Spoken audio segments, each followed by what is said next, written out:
The To-Go dashboard is meant as a place to get a quick overview, enabling you to dig in deeper where it makes sense.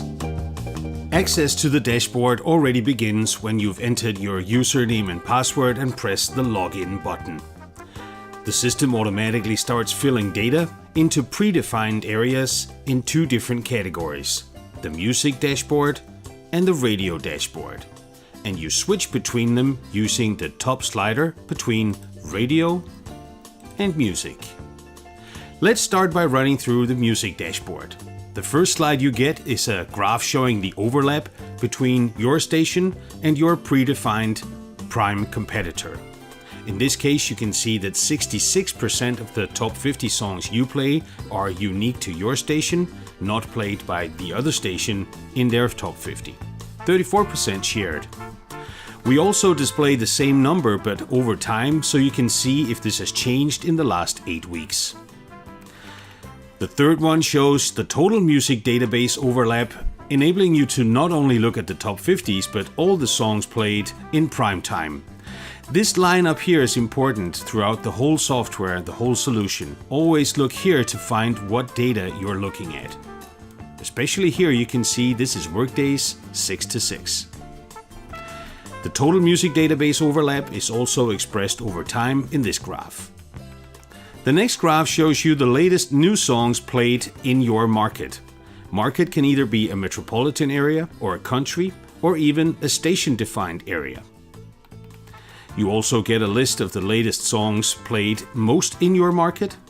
Now this is only from yesterday, so this one will enable you to figure out who's going to be number one when the new chart comes out on Sunday. Then you get a list of the most played song at your prime competitor, the latest new songs at your prime competitor, and then you get a list of song deltas. These are music scores, but we recommend for new users to use another function, the song deltas, under the music area if you want to know more about song deltas. This is for expert users who can just look at a number and go, I know what that means. And the same goes for the top 10 deltas. Those are the 10 best performing songs right now. And the flop 10 deltas, the 10 worst performing songs right now. Now this concludes the music part, but there's more because people working with programming probably don't care that much about the music. So for the programming people, we have the radio dashboard. It starts out showing the ratings trend, so how many listeners have you had on average per minute in the latest 8 weeks. This enables you to see a trend. It enables you to see how things are going on an overlying level.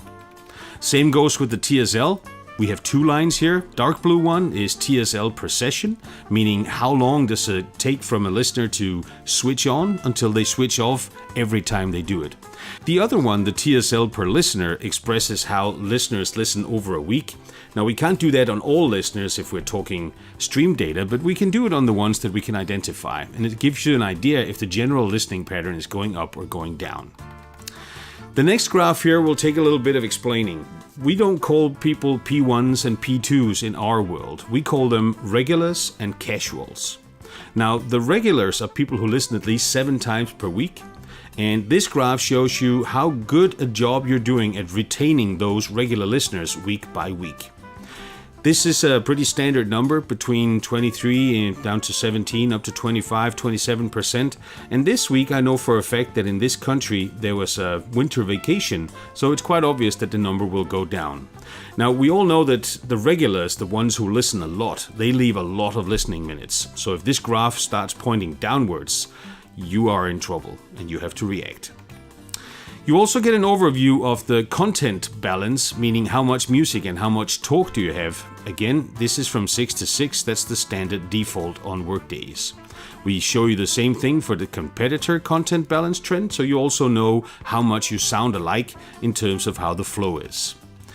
Then you get a list of the best performing voice breaks in the latest week, and you get a list of the worst performing voice breaks in the latest week. And if you want to listen in, you just click play and you can actually hear what was going on. But again, if you want to dig even deeper, we have a different function for that under the radio tab.